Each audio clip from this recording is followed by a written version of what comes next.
HollyDudes, HollyDudes, HollyDudes, HollyDudes. Hello again. Welcome back to the HollyDudes Podcast, episode 9. I'm Tim. I'm Steve. And today we're going to talk to you about all things entertainment. Yeah, something like that. Yeah. Yep. We saw a couple of movies this week, movies of all time. Yeah. Absolutely. Yeah. Let's start it off. Box office. So last weekend, obviously was dominated by Thunderbolts. Yeah. Which no surprise. Yeah. Good movie. Got about 74.3 million estimate for last weekend. So, Yep. Strong opening for a Marvel movie and a franchise that was on its last leg, to be honest. So, yeah, that's a good turnout for that movie. Absolutely deserves it. How was? Did you see that one in the theater? Yeah. What was your screening like? You're talking about like capacity. Yeah, like, exactly. Yeah. Not as popular as Sinners, to be, Yeah. a little Dude, but surprising, Sinners but Sinners is a great monster, movie. Yeah. dude. Yeah. But there were a lot of people in the theater for that one. So Good. Yeah. Good. Yeah. It Good was turnout. pretty light for mine, but Okay. it's Well, you know, I was every out, showing yeah, is going to be like for the most yeah. part. Yeah. Short of Minecraft or Sinners. Yeah. Or what was it was The Accountant 2? You said there was a big crowd of that had a bunch accountants people there. Yeah, a bunch of accountants. Yeah. So I'm really glad to see Thunderbolts making money. Now, I did see a lot of reports, especially early on, that it wasn't making quite what they'd hoped. Right. But hear me out. This thing's got really good word of mouth. Yep. I've been telling everybody, hey, go check this thing out. This is the best Phase 5 Marvel movie so far, at least as a general audience entertainment, right? I think an argument can be made if you're a huge fan of Guardians of the Galaxy. I think Guardians 3. Yeah. See, I don't like the Guardians. I hated the first one. Yeah. But number 3, I loved. The third three one. was a good movie. It was a good movie, but it's almost like it is the farewell to that franchise. Yeah. So it doesn't. If you weren't on board with the characters already, they're all established. Right. Like, I don't have a desire to rewatch that movie. I've rewatched it. I think I've rewatched it one time, but that's good enough for me. But you know how many times I've watched Captain America in the past 3 months? The first one? Oh, the first one, the second one, literally every Captain America. I've probably watched each of those at least 3-4 times in the past. I've never seen the first one in full.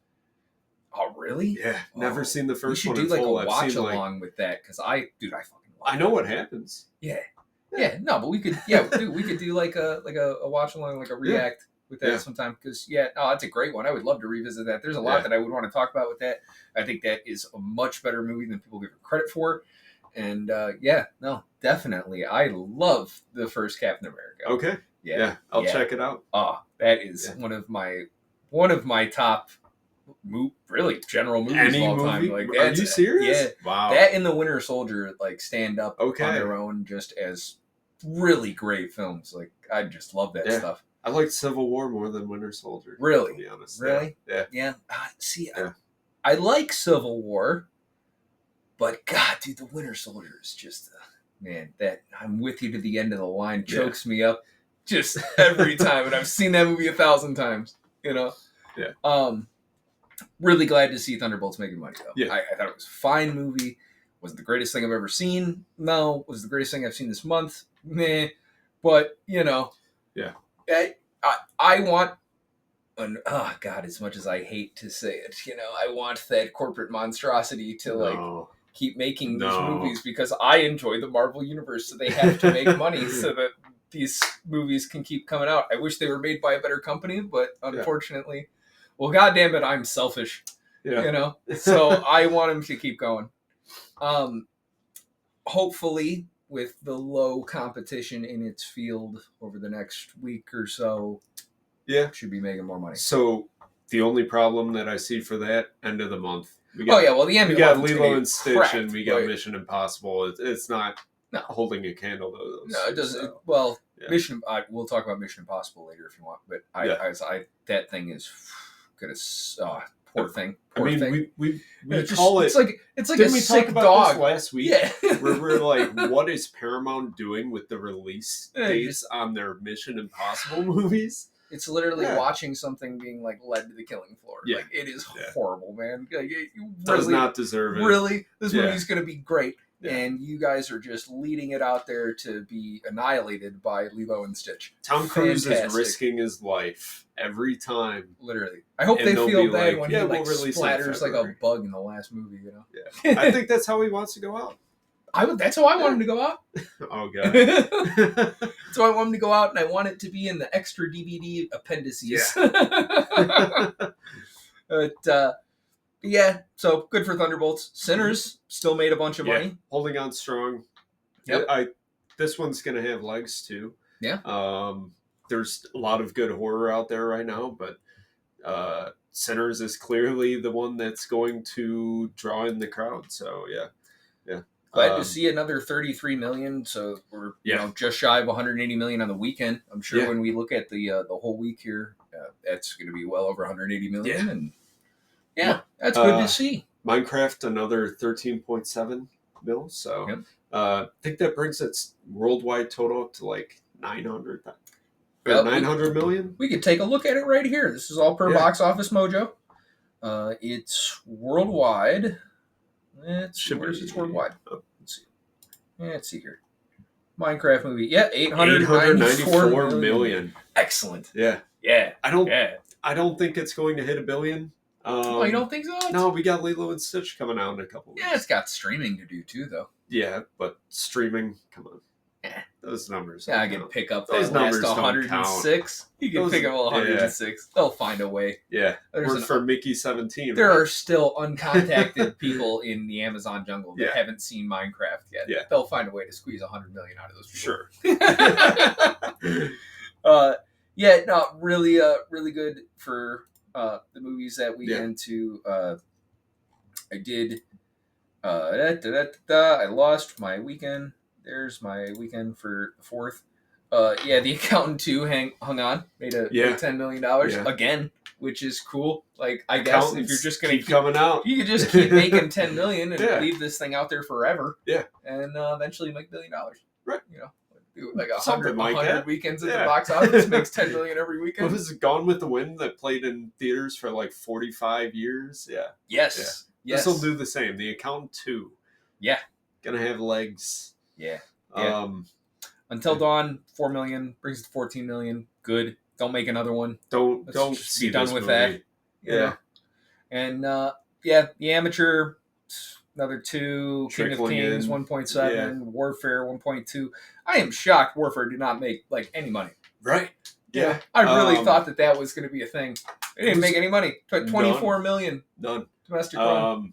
And a really good movie at that, but I don't think that people are going to movies to see this gruesome depiction of war. I think they're, especially with all the war going on right now, I don't think that the movies are a place for people to confront their fears, like in Thunderbolts. It's about escapism. So I guess, but horror movies are still happening. Yeah. There's lots of horror out. Yeah. You saw a horror movie this week. I did. So, I did. You want to jump people into are it? still doing that. I want to, the week, right? Mm-hmm. Thunderbolts has made 95 million as of the 8th. Yeah. Sinners is, well over 190 million. Yeah. Like you said, right? Minecraft over 400 million domestic. The prediction for this weekend. Prediction for this weekend. So it doesn't look like either of the movies that we saw are going to do anything. No. So, Tim saw Clown in a Cornfield. I saw Fight or Flight. And predictions, Clown in a Cornfield in 4th place, 1.69 million. And Fight or Flight, an even $1 million predicted for the opening day. Pickens. So, and mind you, this is just the opening day, but that doesn't look good. No. I know my theater was pretty sparse. There was me and another couple. Same with mine. So that might hold true. 3 people at a time showings are not going to bring a profit. I don't think it's going to pay the bills. No. Yeah. No, I don't. Yeah. Although, I mean, Fight or Flight was seemingly fairly low budget. Same with Clown in a Cornfield. Didn't seem like it was something that needed any big visual effects in it, you know. So, there was a lot of like kind of effect work stuff done in Fight or Flight, but it was perhaps of the cheaper quality. Yeah. But yeah, no. So I want to hear about Clown in a Cornfield. Tell me all about it.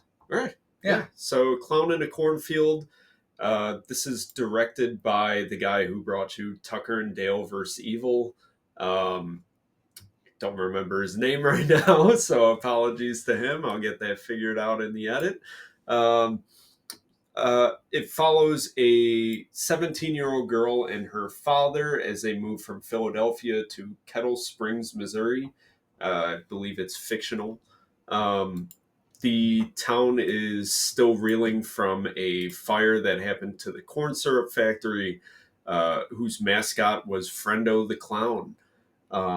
So she befriends a group of teenagers who get into all sorts of trouble, and you know they're pranksters. They film YouTube videos and try to get a rise out of the locals, and the locals sort of don't like them. Are you trying to say that YouTubers are pranksters? Yes. What pranks do Scoundrels. I do? Oh, I would never. I would never. And I'm sorry, continue. Yeah. So one by one, they start getting killed by Friendo the Clown.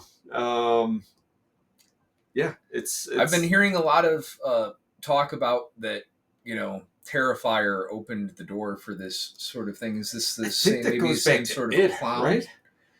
Yeah, but the art, like I've seen literally this same discussion being had, right? Yeah, and with the argument for Terrifier being made that, like, well, you know, it's kind of different because he's like a outer space clown creature thing, you know. But I will agree. I think maybe, you know, it probably opens the door for the scary clown thing. Yeah, but yeah. So is this clown like a person or like a creature, or like without spoiling anything, it's people. It's multiple, well, it's going to make $1.7 million, so I'm sure you can spoil it. I don't think anyone's going to be offended. But they should. You know, this is a good movie. It's got levity, so there's a lot of jokes. This is going to Shudder, isn't it? Yes, this is Shudder. So I think that's where it's going to live, right? Yeah. This one not quite as gory as the other Shudder release I saw recently, The Ugly Stepsister. So that was available on streaming now. Yeah. Yep. Check it out. Check it out. You can fast forward. You can cover your eyes. I suppose I could in the comfort of my living room. Yeah, absolutely. That's where it was meant to be enjoyed, right? No. Go see it in theaters. But yeah, there were some good kills. A lot of funny moments. You know, the actors in here do have some good chemistry, especially Katie Douglas and Aaron Abrams. The mother or the daughter-father combo. The dad is really funny. Every line he says in it had the three of us in the theater chuckling. So excellent. Basically it's almost like a Hot Fuzz situation where the town's just gotten tired of these youngins and their shenanigans, so they band together and dress up as Friendo and try killing them. Okay. So yeah, new girl. So like, what is that? Murder on the Orient Express, where everybody killed everybody. Oh, haven't seen it. Oh, you should. No. Oh man, you should watch that. Yeah. Hercule Poirot. You know. Haven't seen it. No. Oh man. No. Murder on the Orient Express. Gadot, Death on the Nile. Death on the Nile. Okay. Is which is also a Kenneth Branagh Hercule Poirot. Okay. I'm nowhere near French enough for this name, right? It's another one. Oh, fantastic. See, I love this shit out of Agatha Christie, so I have read all that sort of stuff, and so I love the movies too. Gotcha. And the best mustache in cinema. So. more than Powers Booth and Tombstone? Oh yeah. Really? Yeah. Oh yeah. Okay. The best mustache of all time. It's the double handlebar mustache. Like, dude, he's you're gonna have to check this out. Better than Henry Cavill in Fallout. Absolutely better than Henry Cavill in Fallout. Yeah, this is the best mustache of all time. Gotcha. Yeah, I'll check it out.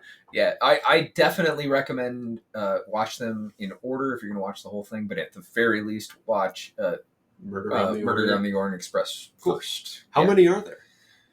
3. Okay. Yeah. I believe there's 3. Because the third one sucks. I didn't even get all the way through. Death on the Nile? No, the third one is Murder in Venice, I think.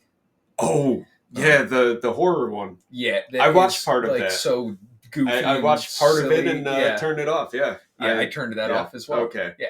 So, no, but the first 2 are fantastic. Okay. Especially the first one. Like, the first one, great.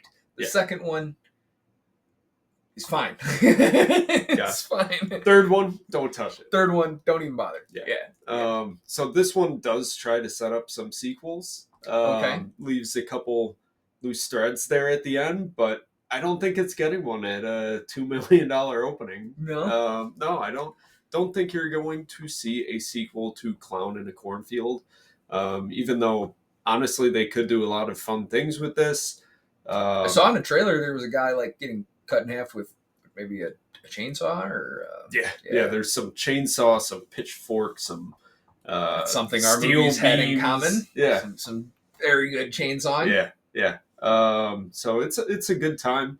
You're not going to feel like this movie's dragging at all. It's only 96 minutes, so it's pretty quick. Establishes the characters really quick, gets you into the story. Everything just flows smoothly. Nice. So yeah, it's a good time at the theaters. Clearly, a lot of other people agree with me. It's got like a 75% fresh rate. So yeah. Yep, I had that pulled up here. It is currently 74% with a 66 popcorn meter. Yeah. So yeah, it's not terrible. Yeah. Could be worse. Yeah. There's been worse Marvel movies recently. There's been a lot worse Marvel movies recently. Yeah. Oh man, they made a lot more money. It's both it's so funny that was once the highest of bars and is now just like the lowest tier. Like, can you do any better than the Marvels? Wow, what a time to be alive. Yeah, absolutely. So yeah, that's about it for Clown in the Cornfield. How about you? What did you see this weekend? So I saw Fight or Flight, which is Josh Hartnett does a bullet train on a plane. Okay. And so before I get started on how the movie really was, going into this, seeing the trailers, was like, dude, this looks like weird, cheap, quirky bullet train, and I fucking love Josh Hartnett, right? I love Josh Hartnett. We had to sit through Trap together, and unfortunately that movie sucked. But I love Josh Hartnett, and my dude, he's Slevin Culebra, bro. He's my favorite character of all time. So I tried to go into this with as open a mind as I possibly could, but I was kind of scared that this might suck. Yeah. Oh God, I was wrong. Oh, it was great. It was great. So I mean, it wasn't the greatest thing I've seen this year, right? Right. But it was so much fun. It was so much fun. So at 142 minutes, this thing clips along just fine. Like the first time I looked at my watch, which was only because I was like, oh my God, I need to use a restroom, and like I'm gonna have to crutch my way to the restroom, and this is gonna take 20 minutes. So this movie has to end before that's gonna happen. I was already like well over an hour into this thing. Okay. So it was like, oh, sick. Yeah. Like, this is it's great.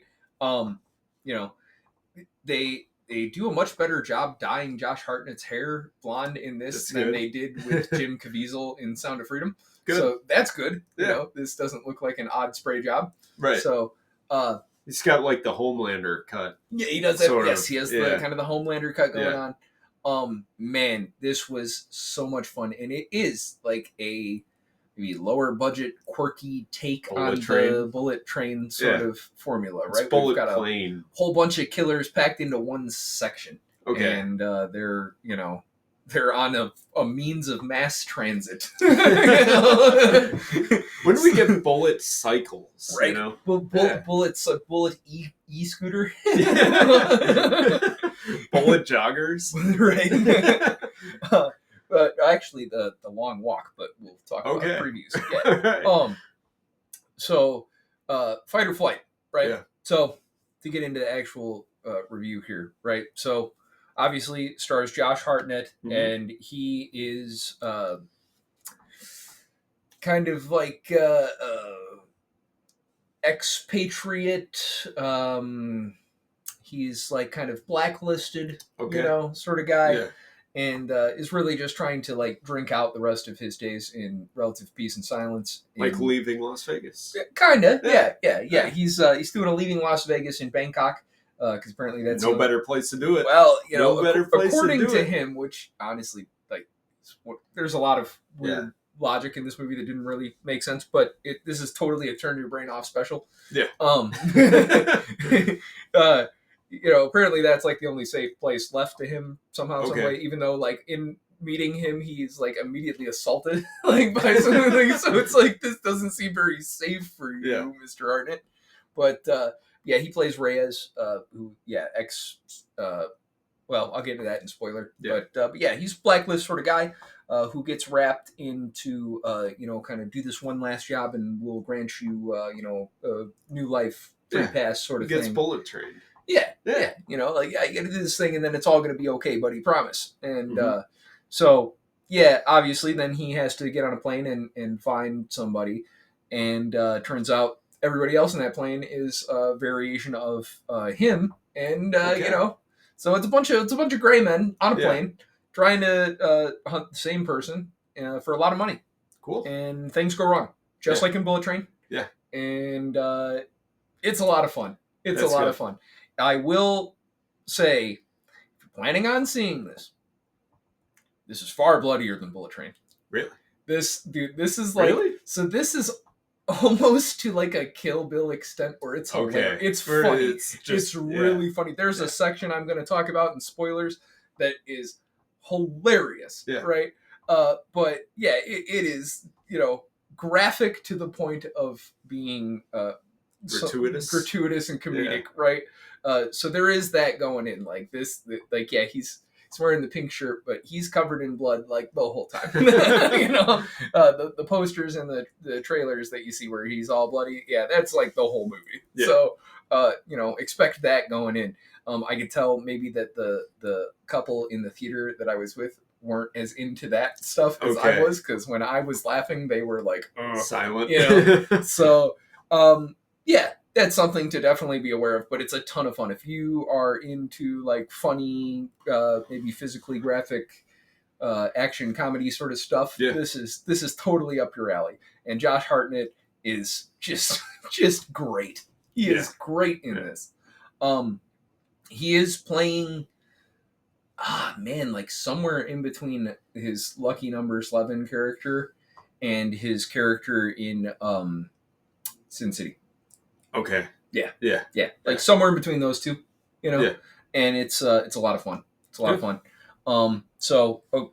There's not much I can really say about this movie without getting into some spoilery stuff. Let's get into it. Okay, so spoilers for Fight or Flight, right? Spoiler alert. You can fast forward about maybe 20 minutes if you aren't 20 minutes into this. Well, that's about as long as I have left in my segment. It might be shorter, but man, I loved this movie. I have a lot I want to talk about. Okay, so Josh Hartnett, come to find out later in the movie, right? Yeah. So he was a Secret Service agent who was assigned to protect a kind of sketchy diplomat in, I think it was either Hong Kong or Bangkok, whatever. It was over there, right? Yeah.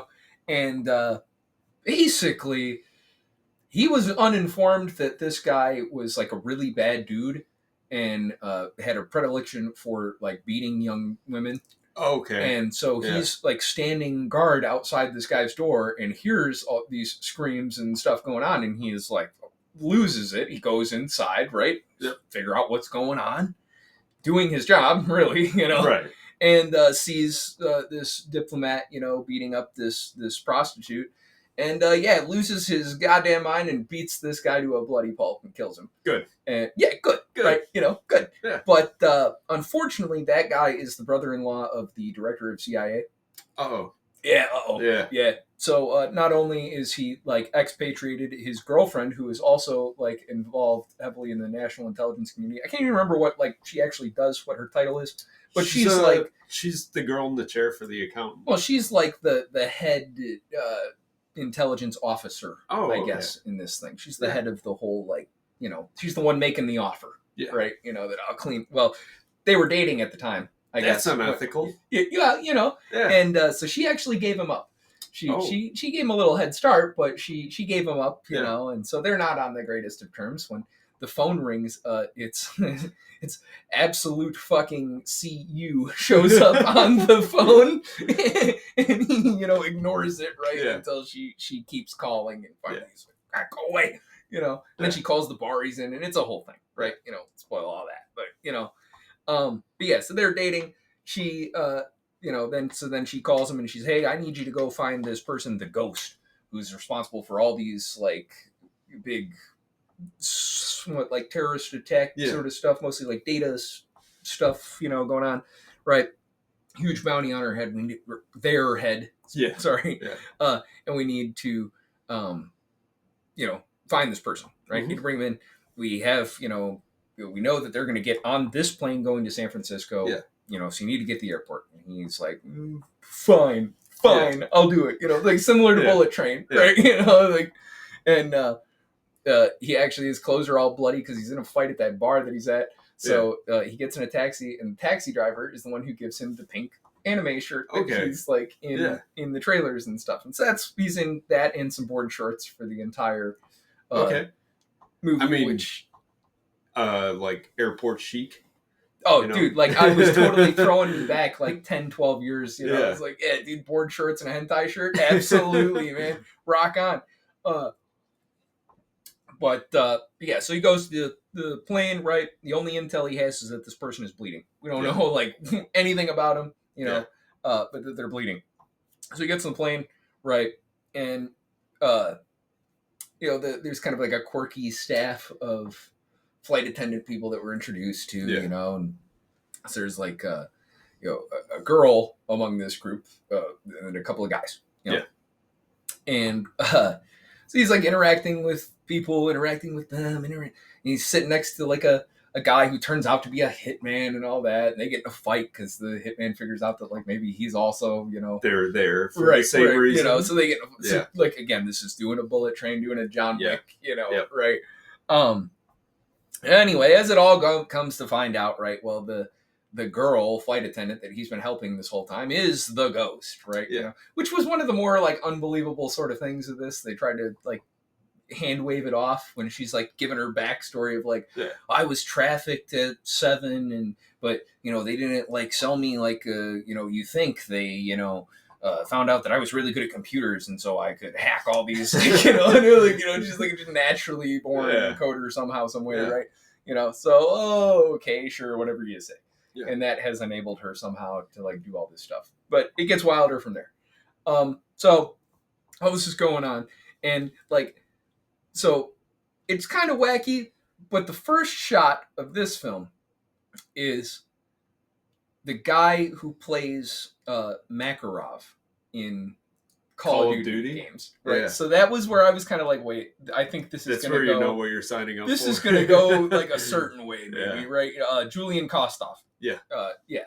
So, and he's like a CIA agent guy who's, very over-the-top angry sort of dude, So you kind of know this is going weird, right? So in the background, like him and the ex-girlfriend, now like super intelligence girl, played by Katie Sackhoff. Okay. They are...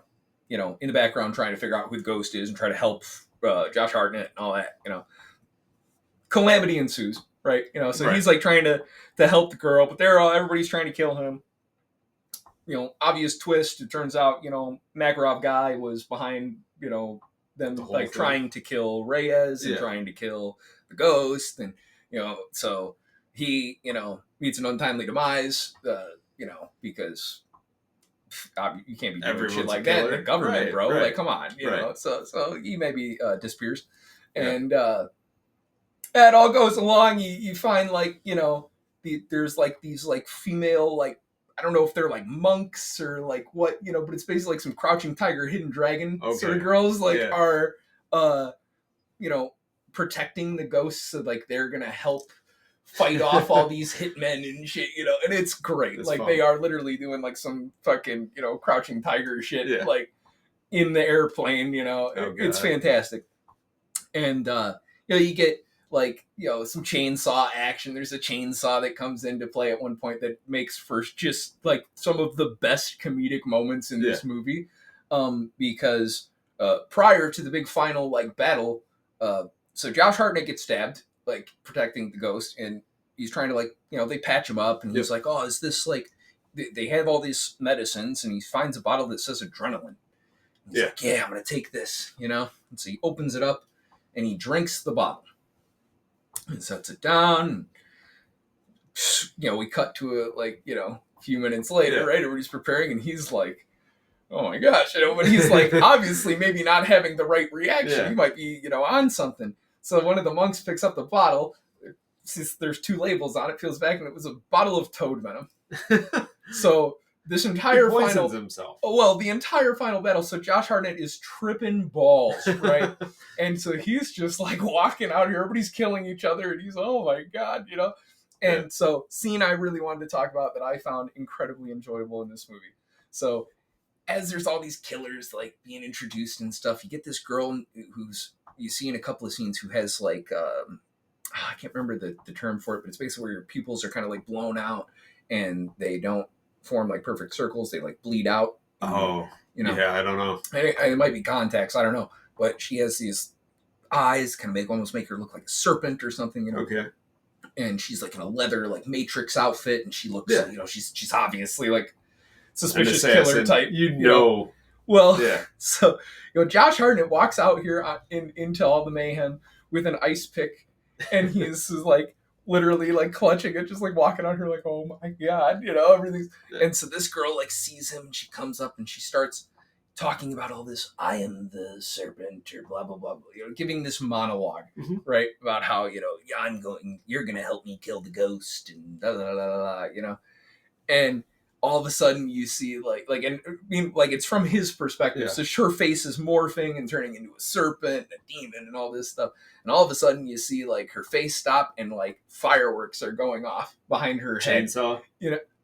Ice pick. Oh, okay. Ice pick. So all this is going on, and Josh Hartnett like he cuts to his face and he's just like, oh, just like loving it, And then it cuts to what's really happening, and it's blood everywhere. I mean, like Kill Bill fountain out of this snake lady's head, right? Because he's ice picked her in the head while she was giving this monologue, and it's soaking everybody. There's all these like innocent passengers who are just freaking out, covered in blood, and Josh Hartnett's just like having the best day of his life, And then the chainsaw comes into play, and he gets the chainsaw. And now he's on toad venom with a chainsaw and a closed environment full of people trying to kill him. Oh god. Oh, it's amazing. It's amazing.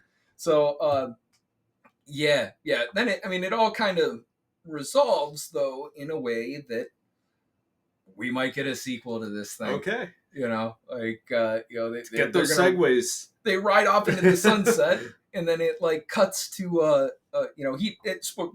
in the end he decides he's going to join with the ghost because she's of course. She's the only moral character in the story. She's the only moral character in the story, so he decides he's going to run off with the ghost, so like they ride off into the sunset, and he wakes up in like a hospital bed in like kind of a war-torn environment, and gets up, and all of a sudden like half the room explodes. Oh, no. And while he's recovering, the ghost runs over and she says, hey, you're not done yet. Oh no. And then he stands up and he's like, oh my god, and the movie cuts, and that's it. Like, so we might get a sequel. All right. Well, maybe depending on the box office. But god, I hope we do. This thing was so much fun. I really want people to go see this. I hope that me spoiling it, if you stayed this long, man, go see this movie. This thing was so much fun. Yeah. Like, it really was. I had a great time. It was totally worth crutching my way in and out of this theater to see it. Like, huge fan. I really think that if you're not offended by the gore, you'll have a great time with this. There is 90 seconds of this movie that doesn't belong there. But the rest of it, the other hour and 42 minutes. This was the oddest time where I've had to complain about a movie where it's literally like, you just had to take one more pass at it. Yeah. You just had to take one more pass at it on the editing room floor. Get that second opinion. Yeah, second opinion. Like, hey, cut that 30 seconds there and that 10 seconds there and that 30 seconds there, and now we have a 9 out of 10. Yeah. Yeah. Like, it was a lot of fun. Go check it out. Go see Fight or Flight this weekend. Definitely recommend. Yeah. Sounds like a good time. There will be a Just the Tip coming out soon. This one it's going to take maybe a little bit more work, but you'll see the final result when it comes out. It'll be fun. Yeah. So yeah, that is my thoughts on Fight or Flight. Tim, go see that movie. Go see all the Hercule Poirot movies, and we will report back on. I'm gonna have a busy weekend, huh? It sounds like it. Yeah. It sounds like you might be busy for a little bit. So yeah, go see Fight or Flight. Shall we move on to the next segment? Yeah, let's get into it. All right. So, 100% tariff on foreign films proposed by Donald Trump over the past weekend. Yeah. So we saw that right after we finished filming last week, and unfortunately, I was already home at the time. I didn't want to make another hour drive out here and back just to discuss it. But no news since then. Pretty significant implications for Hollywood. Sure. There's a lot of tax incentive to film in these other countries. Yes. Right? So not as many films being made in the United States. And of course, our current administration wants everything to be done in the United States, which, okay. It'll make it great again. I understand the idea, right? But you're making my life difficult. God damn it. You're not making this easy to see movies. But we'll see. I think just like we are starting to see now with some European nations, particularly the deal signed with the UK, this is a bargaining maneuver to bring people to the table. Right. Unfortunately, we'll see what happens, and this takes time to tell. So I don't know. I try not to get worked up about any of this because who knows? Who knows, right? Everybody's like open to negotiations when you're like, we will see. I wish I did a good Donald Trump, but I don't. It's not an impression I can do a fine one, but only at work. The acoustics in here, not very good. I have the best acoustics at work. They're the greatest. Yeah, we'll see. Yeah, we'll see. Yeah. I'm not, like I said, I'm not trying to get super worked up about it right away because we know how these things play out. Right. Oh my God! Hold on, we totally fucked this up too. Oh. Because we were going to talk about a different segment. Oh, well, we can it's okay. We can rearrange. It'll be fine. Yeah. It'll be fine. But I just totally realized that I skipped segments. Yeah, that's fine. It'll be all right. Roll with it. Yeah, who cares? It's fine. It's a podcast. It's fine. So, fine.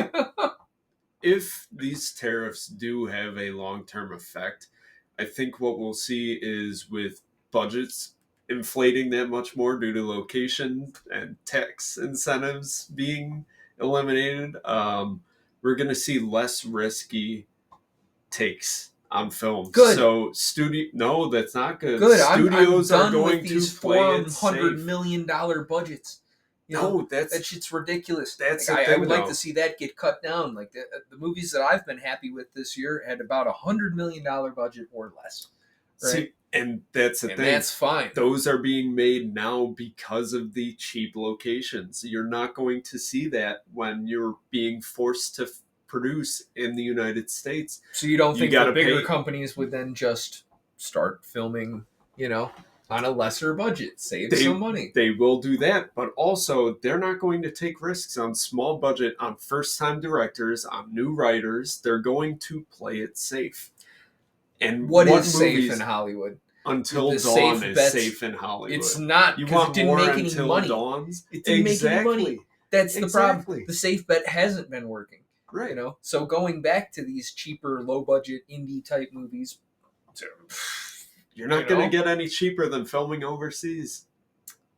But if we put a tariff on them, okay, no, it's not how tariffs trying to play some devil's advocate it's here. Not how tariffs work. Well, according to Donald Trump, that's how they work. Yeah. So if he says so, if Daddy Trump says so, I did not forget those checks. Yeah, our Lord and Savior Donald. The $1,200 that they gave you. Well, you know what, man? That $1,200 that buys a lot of Diet Coke. Sure. Buys a lot of Diet Coke. Buys some people a roll like 5 gem packs and Raid, like maybe 2 or 3. Yeah. Plarium are too expensive. This is where your American economy stimulus goes to. Diet Coke and Raid Shadow Legends. Well, I mean, I had a job at the time, so I didn't really need the $1,200, but I do, and I also didn't even play Raid at the time. So, probably actually I didn't even drink Diet Coke at the time. So, what did it go to?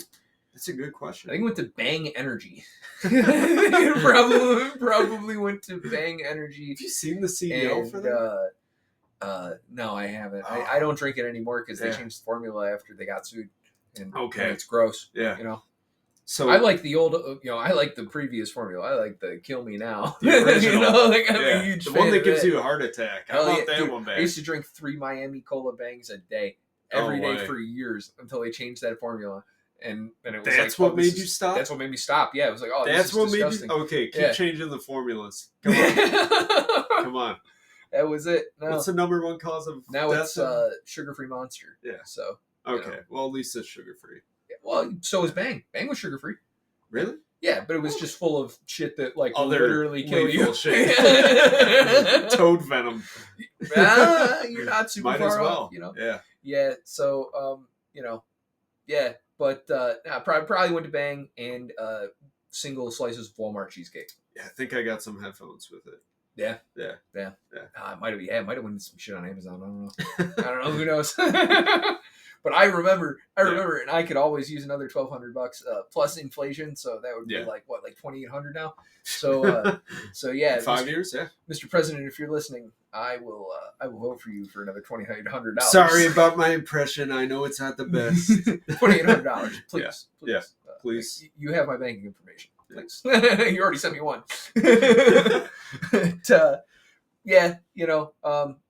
Hey, tariffs.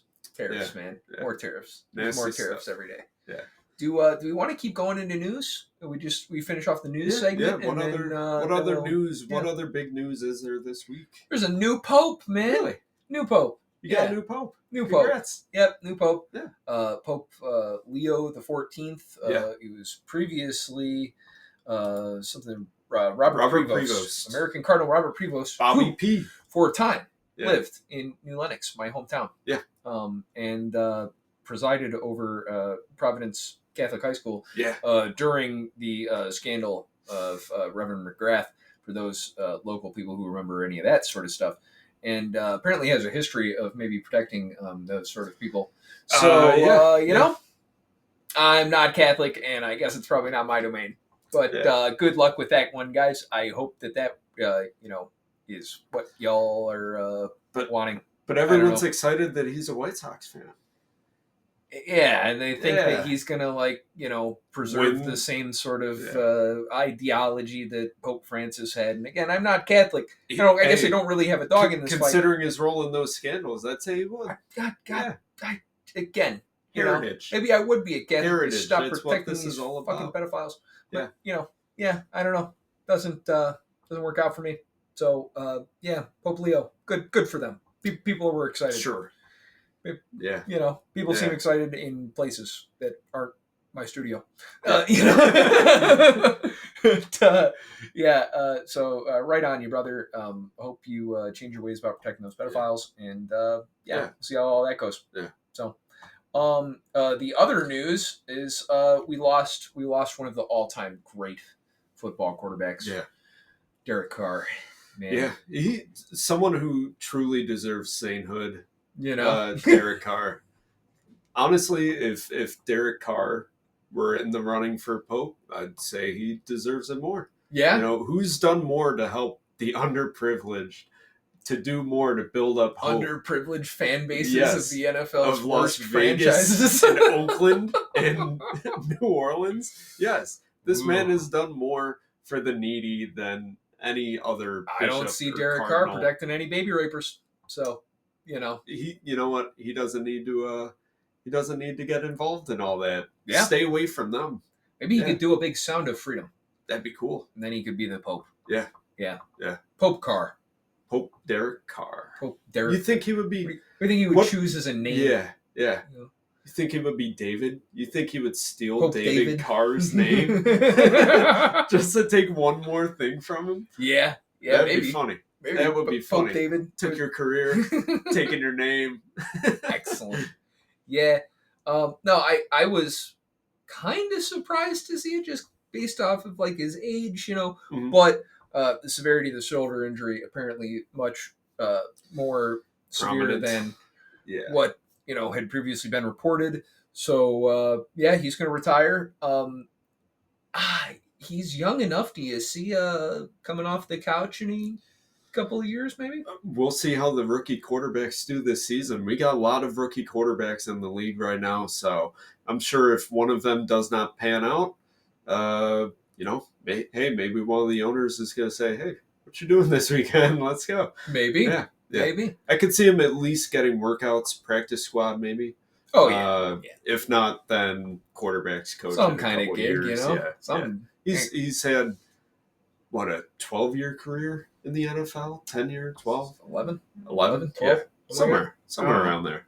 Fucking really Bears good, fan, baby. Really good. Bear down. Career. Fuck them Raiders, dog. Bear down. Oh, no, the Saints. Yeah. Fuck the Saints, fuck too. the Saints. Bear down, baby. Yeah. We're not forgetting Y'all Bounty catch Gate. these hands. I don't even care. Oh, man. Yeah. He's had a long career. I'm sure he'll have one in broadcasting at some point.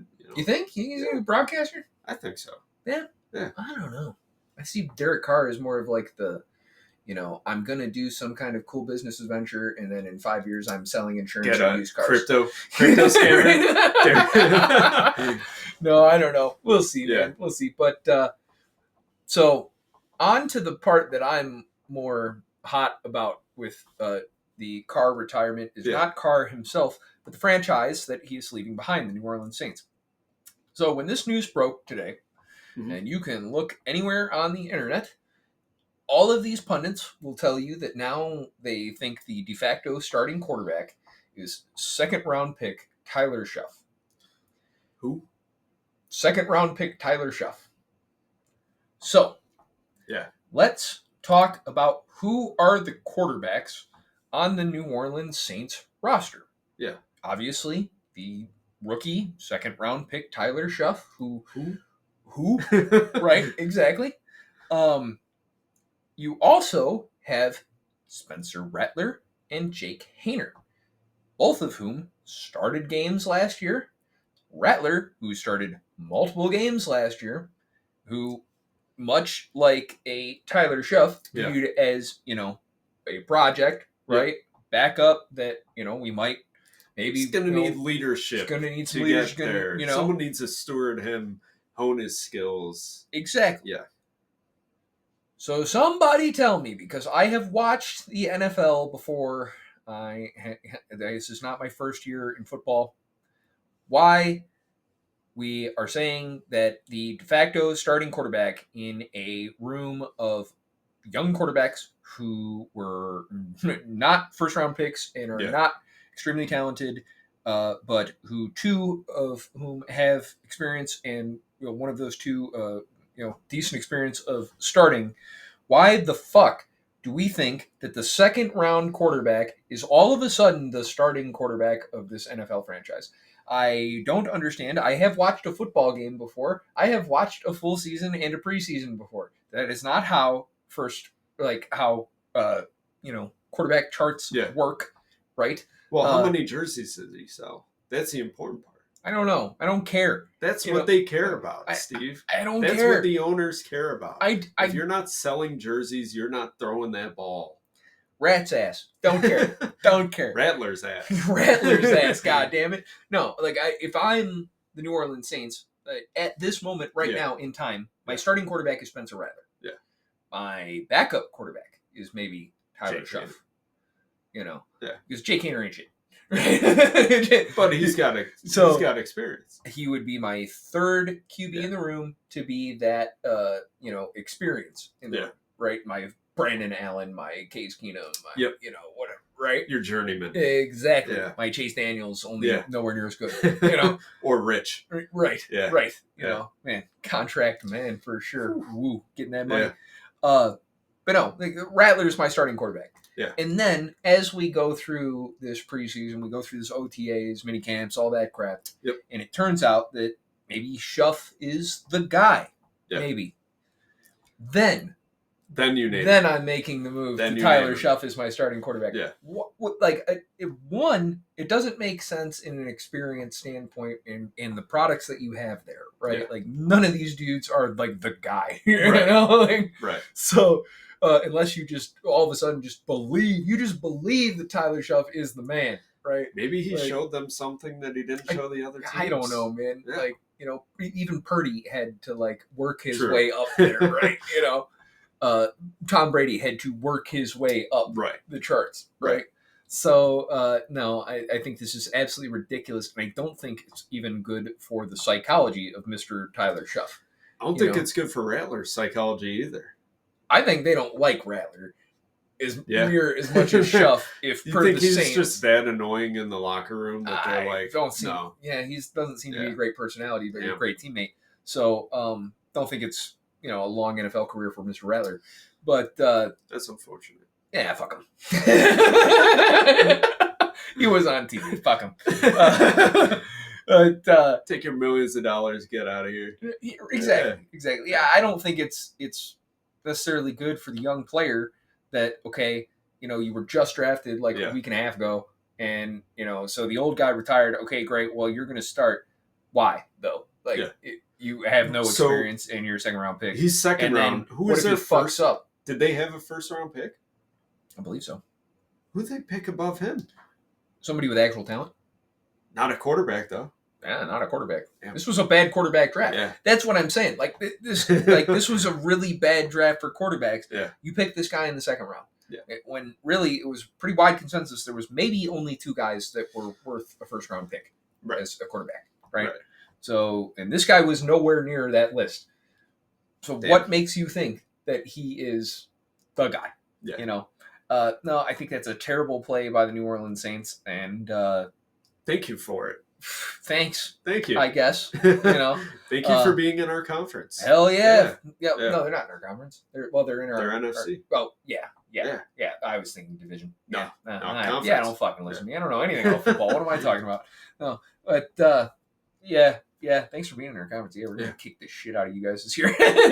Just for saying that. Bears are going 3-14, baby. Oh well, yeah, it's happening. We'll have to hit them 3-14. Well, let's hopefully go. when the schedule releases, we play them in those first 3 games. Yeah. We played twice in the first 3 games. Just switch out the Packers with the Saints. Yeah. NFC North, sure. Yeah, exactly. North America, it all counts. It's close enough, right? It's close enough. Yeah. But I don't know. That's my thoughts on. It's a hot take. And I guess it's a hot take. That's a hot take. Yeah. So that leads us into next segment. Yeah. Hell yeah. So we've had fun watching movies over the past couple months together, or separately, and absolutely. As all films are subjective. So no, they're not. They are. No, they are. But we have some things that we are. There are hard truths in cinema, Tim. There are hard truths. Everything is one way. That is it. There is a black and white way of understanding these movies, Tim. Okay. Well, sure. Maybe if you had your own rating system or something like that. It's just like American politics, Tim. You're either a Republican or a Democrat. This movie is either good or it is shit. It's the best movie ever or the heat death of cinema. Okay. Well, how do you propose to convey that message to the rest of the world then? You want everyone to be on track with that? Yes or no? Yeah, if they don't get it, they die. Okay. Yep. Like every movie comes with a gun. Okay. And it goes bang. Yeah. You didn't understand. Thought crimed. Did you like it? No? All right. Get out back. Come on. Get in line. Firing squad with every theater. Did you enjoy it? Okay, great. Pick up a rifle. Yeah, right. You're gonna go prove your point to some people who disagree with you. Yeah. Maybe that's where we're going in the polarization of our country. Hopefully not. Yeah. I think we could be a little more subtle with it. I would like to see a license system. Okay. So, theater licenses. We've all had movie theater experiences where people are just not being, on their best behavior. They're treating it like it's their living room. They got their feet on the back of your chair. They're talking loudly on the phone. They're on Instagram. We see it constantly now. I mean, since the pandemic, people just get way too comfortable in public. I don't know. So I feel like if we had licenses to prove that you can be quiet for 2 hours and not check your phone for 2 hours, then you're good. If not, yeah. So your hot take is that the solution to unruly theater guests is a licensing lifetime system. ban. A lifetime ban. Yes, from all theaters. If you can't sit still for 2 hours, you're gone. So, okay. So let's talk about this hot take of yours then. Yeah. So, all right. A licensing system. So that would imply some level of government intervention into the moviegoer experience. Yep. How much do you propose it cost for said license? Just a couple billion or whatever. No, for the license? Yes. Okay. A driver's license is like $25, right? Movie tickets about $15. I feel like paying $25 for your license. You could renew it every 5 years. So who's going to enforce this? Like, what's the judge, 17-year-old theater kids are going to enforce whether... Okay. Yeah. Your theater employees are going to enforce it. Or there's another one that I thought about, which is like a voting system that's integrated into your seat to where you could be like, hey, this... Like a fucking panic chat, button. like ban? Yes, like... a panic button where if the monitor person, the security people in like there, a moderator, the government for the theater? moderators, yes, will come in. If you get enough presses and they come in and they see it, they're like, let's go. They punch a little hole in your license. You get two or three, banned for life. What about when you're in the theater by yourself? Well, you're not going to press it on yourself, are you? Well, yeah, but you're saying there'd be some kind of like monitor in the theater to make sure you're not breaking I'm talking about the rules. whole theater, not like every individual screening. So, okay, so you're saying that you would have some kind of government agent as an overseer at each theater, right? Yes. Okay. Yep.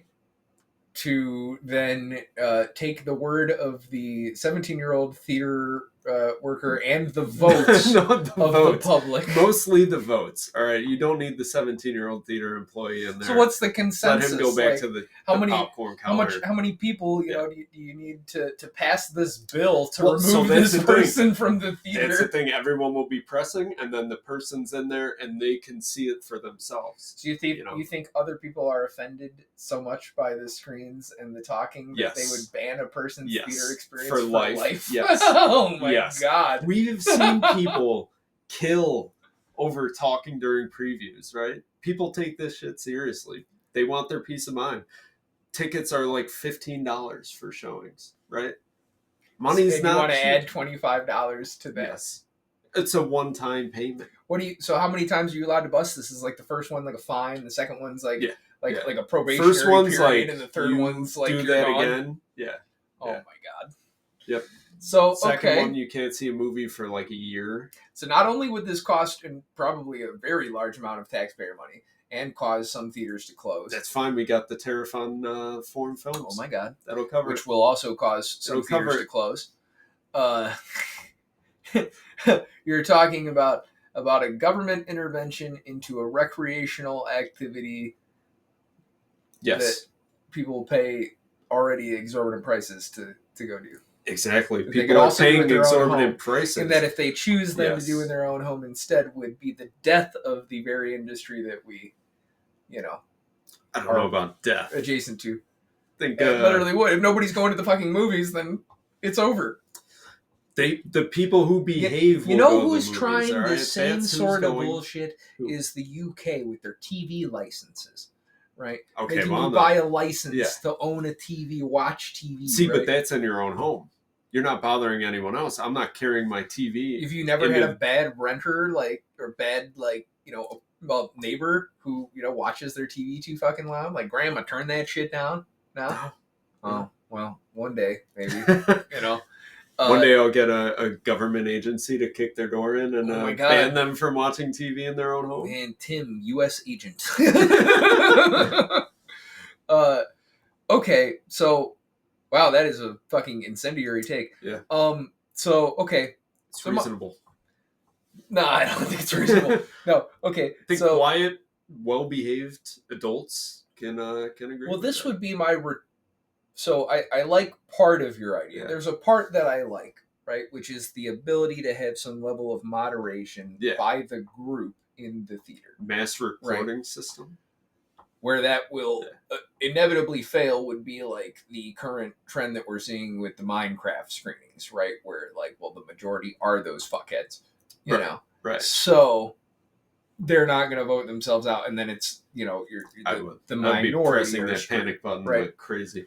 So what I think, how I would try to solve the same problem, but maybe less invasively, would be through maybe a legislation, right, where there is some level of,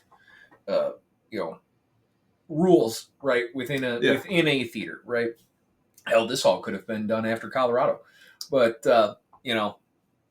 of having just like you're at like a fucking airport, you have TSA. You got to behave a certain way, right? Like, you got to be quiet, you got to have your phone off, can't be, chicken jockeying through the theater, right? And have, obviously, fines and stuff associated with that. Maybe there is a level of you do this so many times and you're gone, right? Dead. But I don't think that already charging the public to get a license, right, that would obviously require some level of testing or something to get the license, the taxpayer expense to do so would be so unreasonable to an already overtaxed population. So you could get it at the DMV. You're already sitting and waiting for 2 hours. If you can do that quietly, so you can go do another test. Yeah. Oh my god. If you do that quietly, you pass. There you go. What's the test to get this license, Tim? That's it. You got to sit in a cold, dark room for 2 hours. It doesn't have to be cold. Sit in a dark room for 2 hours. Don't take your phone out. Don't talk. What movie are they playing in this dark room, Tim? Paddington 2. Oh my god. Yes. Yeah. The greatest movie of all time. Oh god. Greatest movie of all time. Everyone would be so happy by the end of it. They would all be better people. We're talking about re-education camp, but for the best possible scenario. Everyone's going to come out loving marmalade, man. Okay. Sure. Yeah. Okay, so TV licenses I think are bad. So are theater licenses, and but okay, you are making. You know Paddington what? It's just mandatory. Like you said. It's subjective, and I guess you're entitled to your opinion. Okay. Now, why the fuck do you think Paddington 2 is the best movie? I've actually, spoiler alert, audience, I've heard this a million times, but I want to share this with my audience. The movie itself doesn't have a single moment wasted, right? There's not a single shot that I feel like could be taken out of this movie to make it better. There's not a shot that could be added in to make this movie even better. It is entertaining. It makes you want to be a better person all around. Yeah. It's a hell of a movie, man. Beautifully shot. The animation in it. Better than Return of the King. Yes. Better than Gone with the Wind. Yes. Better than Bullet Train. Yes. Better than Clown in a Cornfield. 100%. Oh my god. Yes. No, sorry. Yes. Sorry. Have you seen Paddington 2? Yes. What did you think? It was fine. Fine? It was fine. Fine? It was fine. This is the greatest movie of all time, dude. Fine. It It's was the greatest fine. movie It of was all time. objectively good. It was fine. It was fine. Yeah, I will say it looks good. Yeah. The story's good. I will agree. I don't think there's Dude, much Hugh to have Grant cut as out a of this villain, thing. as Phoenix Buchanan. You didn't love that? Yeah, it was fine. It's fine. It wasn't as good as his role in The Gentleman. He was good in The Gentleman. He is really He good in was The good. Gentleman. But No, still the greatest movie of all time, in my opinion. in your opinion. Yeah. In your opinion. Is it my favorite movie? No. But do I think it's the greatest? It's objectively Yes. the greatest movie Yes. of all time. Okay, so I could agree with that. So, which I guess would lead me into like, maybe, I don't know. Because I'm in the same boat, right? Where my favorite movie of all time is Lucky Number 11. Yeah. Right? But you know it's not. I know it's not like the greatest movie of all time. But it I speaks think to the you. single greatest work of art, which I guess could, like, I don't know if I think it's the greatest movie specifically of all time, because it's not really a movie. But my greatest work of art of all time is Inside. Bo Burnham. What? Bo Burnham's Inside. Oh, haven't seen it. Oh, you have to see it. Haven't seen You it. have to see it. Maybe we'll talk about that next week. Okay. I would love to actually, Dude, I'm like, gonna have episode to 10, watch, that'd like, be great. What Like, was this now? 6 movies? yeah, I'm gonna make Yeah, a list for you. Oh my I'll god. send you a list. Yeah. Yeah. But no, I think that would be an excellent idea for episode 10. Inside. Is if you watch Inside, because there's so much to talk about that. Okay. It's a comedy special, kind of, sort of, not really. He doesn't do singing in it, does he? The whole thing is singing I pretty don't. much. Yeah. But it is. Nah. Well, okay, so it's not what you're thinking, right? So, like, if you've seen previous Bo Burnham, like, yeah, like, he sings, But, like, this thing is more of a character study than anything else, really, about, like, what, like, performing does to you, what isolation does to you, especially as somebody who is, like, needs to be the center of attention, right? Yeah. And I think that is probably the single greatest piece of art. Mostly, a lot of that for me comes to, like, how it was made, what it says about not only Bo, but about, like, the time that the specific moment that it took place, the filming, the release, all being during COVID, right? And the songs, I mean, the songs are brilliant. Like, there are songs in there that I listen to almost every day. They're just, fantastic. I mean, All Eyes on Me is the greatest closing act of any, like, performance, Again, Phoenix Buchanan at the end of Paddington 2. No. Yeah. No. Yeah. No. See, okay, there you go. I'll watch Paddington 2 this Okay. week, and you watch Inside. And We'll talk about it. Yeah. We'll talk about it. Yeah. See, I will give you, though, that unlike one of the points that you pointed out about Paddington 2 having not a shot wasted, right? There is probably one musical number that is pretty widely regarded in this thing as, like, not really pertaining to the plot, you know? But it's more of a just, like, which people do say that, and once you watch it, you'll know exactly which one I'm talking about. I think that it is more of a commentary on the environment around him rather than, right? necessary it's more to of a showing. It's the equivalent in this thing of a landscape shot. Okay. But I think you'll figure that out once you watch it too. So that's probably my first hot take, I guess. Yeah. I heard you have a third. I have a third. So there's a movie that a lot of people hold, very highly regarded. Yes. Pulp Fiction. Yes. One that you really enjoy, right? I do enjoy Pulp Fiction. I think it's a fantastic film. I hated it. Why? I hated every moment of it. Why? It just The felt conversations so off. Nothing about it made me feel good. It just felt not supposed to make you feel good. I don't know. Do you think it's the Hackney outfits that it's like set outfits, it off it's for you? John Travolta in general. Yeah. Uma Thurman in general. Just, no. Didn't do it for me. Hated looking at the screen. Hated hearing it. You're wrong. You're wrong. I'm not wrong. You're wrong. I You're wrong. it. You're objectively wrong. You're objectively wrong. I you can not enjoy it, but it is a great film and changed like Hollywood in a sense at the time. You know. For the better? Oh yeah, I think so. Yeah, I think so. I don't think so. Yeah. You know, to tell these non-linear stories, you know, and have that like have such a Citizen Kane did wider, that. you know. Well, yeah. How many fucking decades and decades and decades prior? Okay. Yeah, exactly. This was like a reinvigoration of that. So what style. other? Okay, but what Memento. other? Memento and The Prestige, right? Yeah, those are like Prestige. two. Yeah. Then you get like Tenet later down the line. So Yeah. other than Chris Nolan, Well, Tenet is the but Christopher pinnacle Nolan, of that shit. yeah, Like Tenet, that's enough. Like I It's understand inverted. people don't like Tenet. Yeah. I fucking love Tenet, and you just need to watch it enough times until you understand exactly the pincer movement, right? Like I understand it. It might take a bunch of watches. Yeah. Watch it 15 times and then tell me you don't understand the pincer movement, and I'll Yeah. try to explain it to you. But oh man, Yeah. yeah, that's a great one too. But no, you're wrong.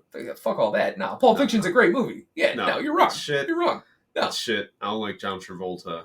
I don't like John Travolta, but he's good in that. No. Royale with cheese? No. All the lines just so cringe-inducing, dude. Oh my god. I hated that movie. Hated that movie. Truly, my brothers keep gonna find her, lost children. And I will smite down upon thee with great vengeance and furious anger those who attempt to poison and destroy my brothers. And you will know my name is the Lord when I lay my finger upon thee. No, it doesn't do it for you. Nothing. It's a terrible fucking Just- Samuel L. Jackson, but Yeah. you know, goddamn, dude. Oh, it's just a fantastic, fantastic movie. Didn't like it. Ah, you're a hater. Didn't like it. Oh, you're missing out. You're missing out, man. No. Nope. But well, yeah, I guess it's Please hate on him in the comments, please. Yeah, Don't. he's wrong. He's totally wrong. Agree with me. Hate him. No. Agree no, with me, he's or wrong. you'll lose your theater license. Oh my God, Tim's gonna As report theaters you. are of the United States. Would it be like the NTC, the National Theater Commission? Yeah. Some shit like that. You're gonna fucking report you. You're gonna lose your Yeah. theater going license. Oh Yeah. my God. Yeah. Well, I probably only have one more hot take, and it's that I think the movie rating system should probably just go away.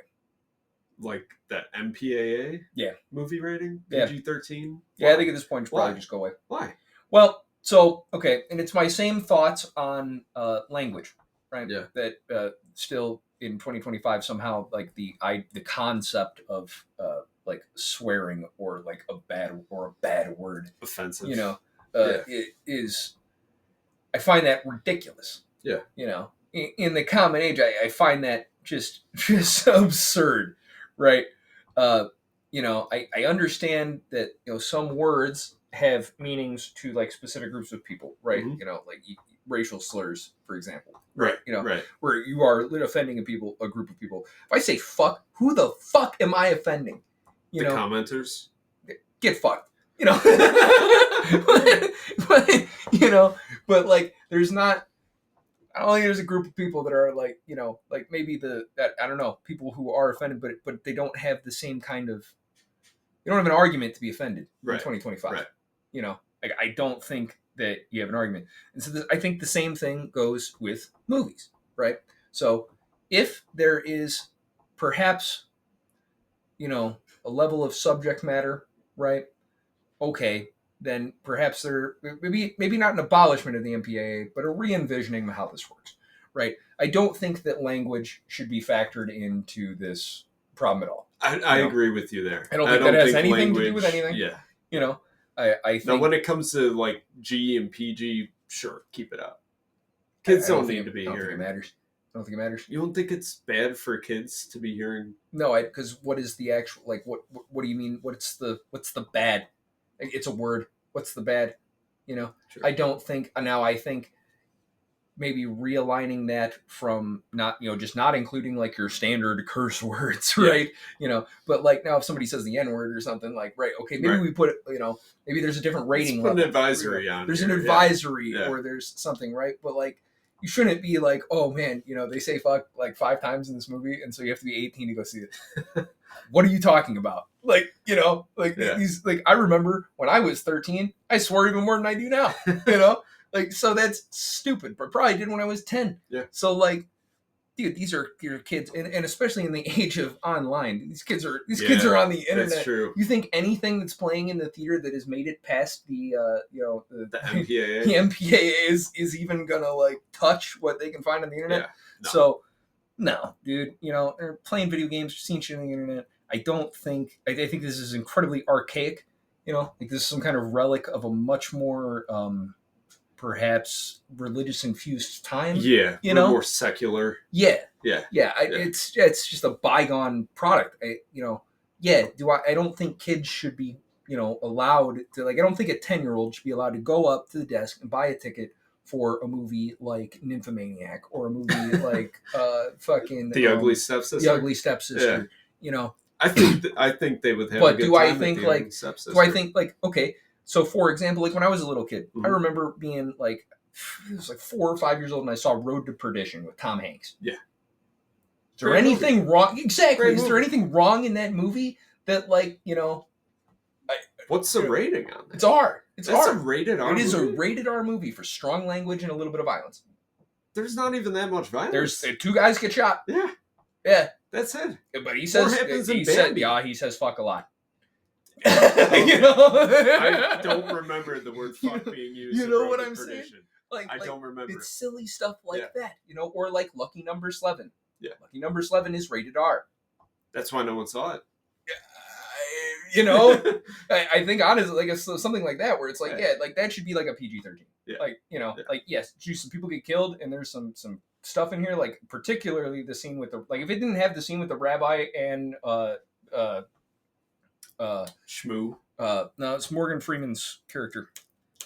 God damn it. I can't remember. I don't know. If it wasn't Ben Kingsley and Morgan Freeman getting the plastic bags over their head and like the long sustained shots of them dying, like that movie could totally be PG-13. Yeah.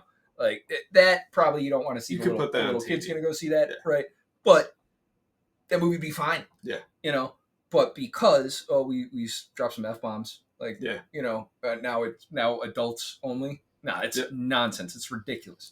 Well, I mean, go back to, I think it was 1967. Fucking Gone with the Wind MPAA, is, I think... Because Psycho came out in 67 as well as The Graduate.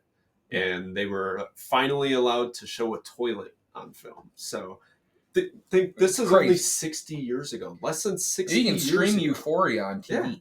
Yeah. How many households probably have HBO Max and have kids? A lot of them. Exactly. Yeah. So, most of them. It's crazy. Yeah. It's crazy. I think the idea of language having any play in the rating of a movie is stupid. There are terms that have real life implications for people that should not necessarily be exposing children to. Right. The word fuck is not one of them. What about damn? Damn? No. Hell. Shit. No, none of these words are truly real live offensive to any real group of people with an actual argument being offended by them, other than some kind of archaic, prehistoric notion of what language is. Right. Now, if you have a right to be offended if someone is saying "fuck you" or if it's a direct threat, right, or an insult, then sure, you have a right to be offended. But the word itself. There's no need. No, these are like words of exclamation. They are not like, I'm not actually laying a curse on you. Fuck you, Tim! And he bursts into flames. No, I'm going to hell now, guys. Yeah, so. Thanks, Steve. Just a bunch of bullshit. God damn, it just makes me so mad. Yeah. Ay. But yeah, so after that raised my blood pressure about 25 points.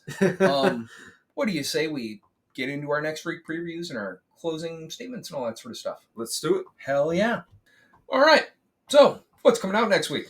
Well, next week the headliner is going to be Final Destination Bloodlines. This is the 5th installment in the Final Destination franchise. First one. Six. Six? The last one was 5. Oh, really? Yeah. Oh, okay.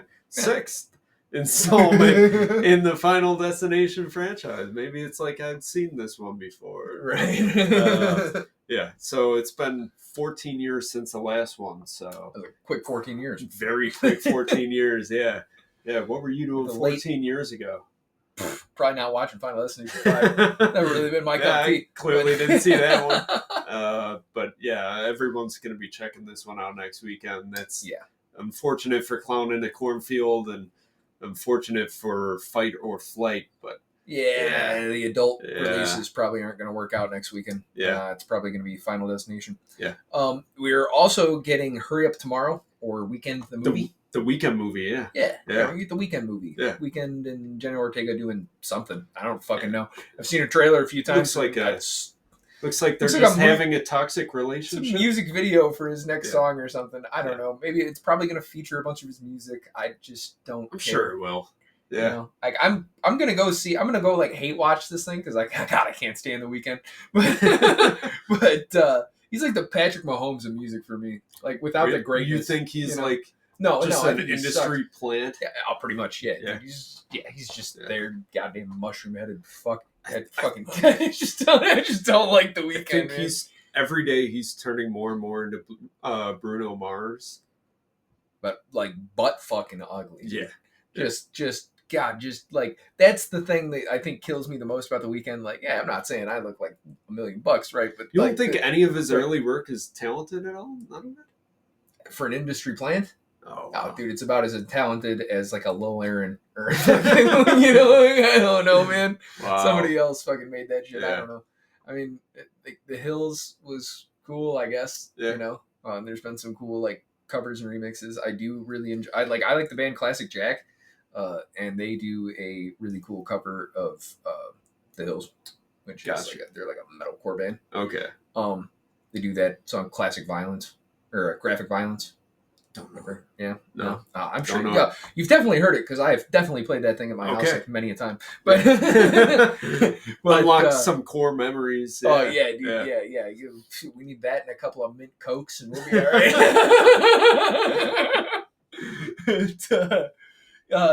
I'm gonna go see that thing. Hate watch it, and when I boo, they'll probably take my theater license away from me. So yeah. What do you think? Do you think this thing's going to make more than $1 million? Yes. You don't think women are going to go see more this than thing? $1 million opening weekend? Yeah. Yeah. Opening weekend, yeah. Yeah, unlike... Is it going to be 10 million? Absolutely not. You don't think this thing's going to make 10 million? Opening weekend? Yeah. For a movie about the Weekend? Women fucking love this guy. Are you serious? Unfortunately, I am. Oh, man. All right. It's part of the whole problem, dude. Like, why do you like this guy? This mushroom-headed, ugly fuck who sings this. He can sing. A bunch of okay. Yeah, everybody can sing with a lot of auto-tune. Ooh. You know. T-Pain, I'm sorry. No, T-Pain is a real live, actual, like talented musician who like his whole shtick is the auto-tune, but when you hear him without it, it's like, holy shit, you're amazing. Why were you doing it? Exactly. Well, right. Gimmick. You know. Yeah. But fucking Weekend. Yeah. Two incredibly overhyped personalities. You think it's going to make over 10 million opening weekend? I think it's going to make for a movie about the Weekend. All right. Women are going to go see this thing. All right. I think girls are going to go see this thing. All the girls who don't have the stomach for Final Destination Bloodlines going to go see this thing. Women love Final Destination. I know they do. Yeah. This is going to be a big week for movies for women. Good for them. The week after Mother's Day. This is how we celebrate you. Yep.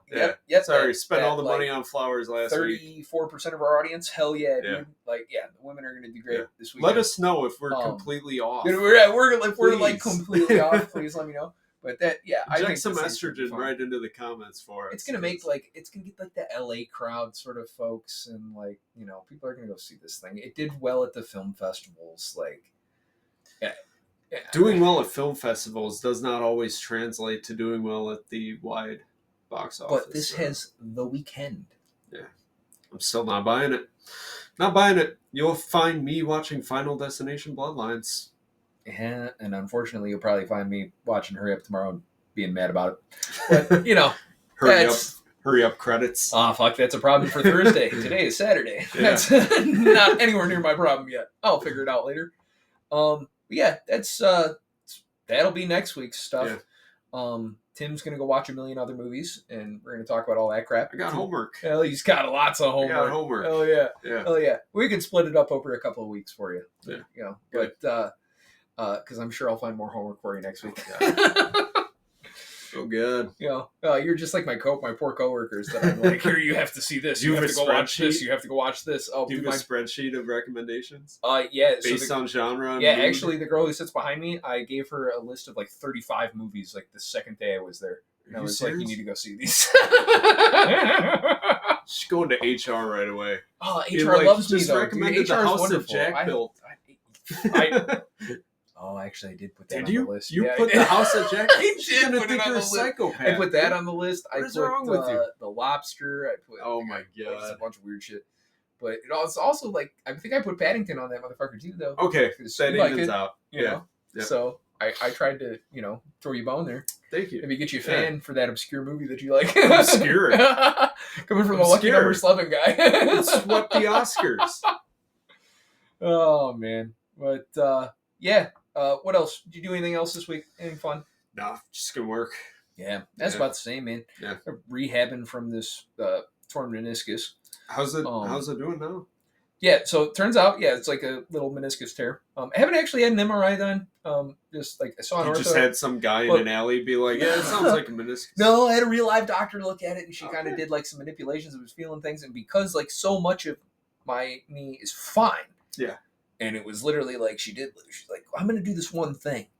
Oh God. She's like, no, I've been doing this for 30 years. I know what this is. Yeah, I trust her. You have that, and you're on the crutches for 4 weeks. Try to start like using it. Try to start like So I've been like now I'm unless I'm like really in pain. Yeah.